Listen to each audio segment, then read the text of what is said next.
ভাবে যে গড় ভাবে যে ফলন এটা শতাংশে 2 মণ হয়, কাঠায় 5 মণ হয় এবং বিঘায় 100 মণ হয়। তো বিঘায় 100 মণ হয় এটা। আসসালামু আলাইকুম রহমতুল্লাহ। আজকে কম টাকার একটা বীজ নিয়ে কথা বলি। এটা হচ্ছে কিং, মেটাল কিং। এই মেটাল কিংটা আমেরিকার আমদানি, ওনারা আমেরিকায় প্রোডাকশন করে। এটা মেটাল কোম্পানির একটা বীজ। মেটাল কোম্পানি বরাবরের মতো সবজি বীজ যেগুলো আছে এগুলা অনেক বীজ হচ্ছে ওনারা প্রোডাকশন করেন। তো মেটাল গত 4-5 বছর আগে মেটাল কোম্পানি এই পেঁয়াজের বীজ ধারা একটু আঘাতপ্রাপ্ত হয়। এখন এটা পুরোপুরি ভাবে কামব্যাক। তো গত বছর এবং তার আগের বছর 2 বছরই মেটাল কোম্পানি আমাদের যে অঞ্চল, এই ফরিদপুর অঞ্চলে অনেক ভালো সাড়া ফেলেছে।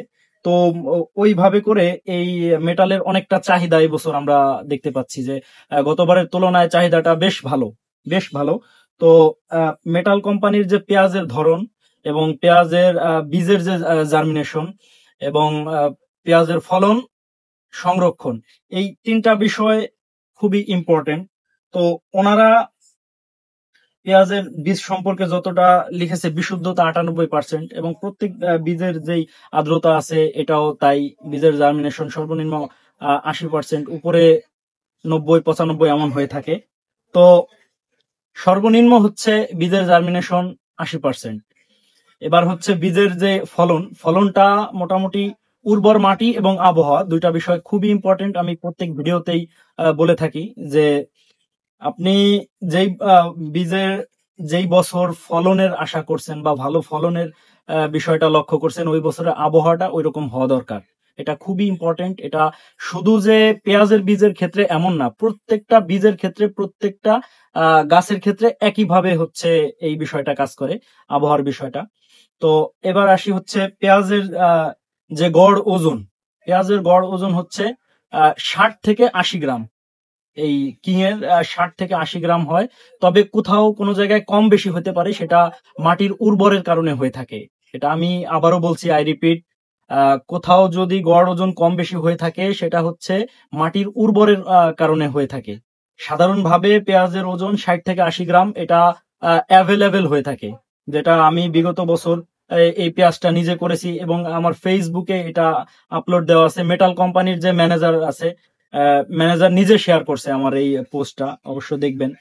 এবং এই মেটাল সম্পর্কে আমি কোনো বীজ সম্পর্কে আমি বাড়িয়ে কিছু বলি না। ওনারা যতটুকু লেখেন আমি জাস্ট একটু রিভিউ করি। আর রিভিউ করি এই জন্য যে অনেকের রিকোয়েস্ট থাকে, ভাই এই বিষয়টা নিয়ে একটু বলেন, যে মেটালটা করতে চাই, এই বিষয়টা একটু বলেন, যে পেঁয়াজের ফলন কেমন হবে, পেঁয়াজ সংরক্ষণে থাকবে কেমন। তো এই বিষয়টা হচ্ছে আমার জন্য আমি ইম্পর্টেন্ট মনে করি, যেহেতু আপনারা প্রশ্ন করেন আর ওইগুলার উত্তর দিতে চেষ্টা করি। তো মেটালের যে পেঁয়াজের যে ভিতরের যে কোষ থাকে এটা একবারে পরিপূর্ণ থাকে, ভিতরে ফাঁকা থাকে না। যার কারণে এই পেঁয়াজটা সংরক্ষণে দীর্ঘদিন থাকে, 8 থেকে 10 মাস সংরক্ষণে ইজিলি থাকে। আর যদি অন্য বীজের তুলনায় এই বীজটার তুলনা করেন, তাহলে যত দেখবেন যে কিং জাত যেগুলো একটু হাই কোম্পানির আছে ওগুলোর দাম একটু বেশি। আর যদি আমেরিকার বীজের কথা চিন্তা করেন তাহলে আরো একটু দাম বেশি হয়। তো সেই তুলনায় দেখেন ওনারা এখানে পতাকা লাগিয়ে দিছে আমেরিকার, এবং এখানে লিখে দিছে আমেরিকায় উৎপাদিত। এখানে আমার বলায় কিছু যায় আসতেছে না। এই বিষয়টা হচ্ছে ইম্পর্টেন্ট, যে আমেরিকায় বীজ উৎপাদন এবং এটা বাংলাদেশে ওনারা ব্যাপক হারে সেল করছে। তো ওনাদের মেটাল কোম্পানির যে বীজ, এই বীজের ফলন এবং এই ফলন সম্পর্কে একটু বলি। ফলনটা হচ্ছে প্রত্যেক কাঠায়, আমাদের ফরিদপুর অঞ্চলে হচ্ছে 2.6 হচ্ছে কাঠা, 52% বিঘা, 20 কাঠায় হচ্ছে বিঘা। তো 1 শতাংশে পেঁয়াজের মন হচ্ছে 2 মণ, শতাংশে 2 মণ, অর্থাৎ 5 মণ করে ইজিলি হয়।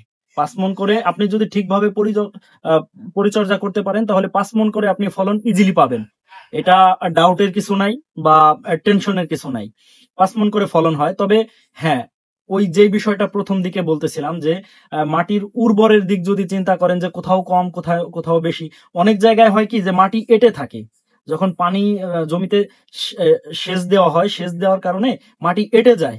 আর এই যখন মাটি এঁটে যায় বা আঠালো হয়ে যায় তখন কিন্তু পেঁয়াজ নামে না, পেঁয়াজ একটু বাঁকা তেড়া হয়ে যায়।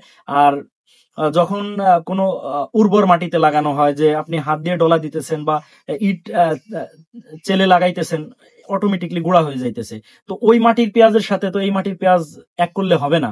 তখন দেখা যায় কি যে এই বিষয়টাকে কেন্দ্র করে হচ্ছে পেঁয়াজ কম বেশি হয় ফলনে।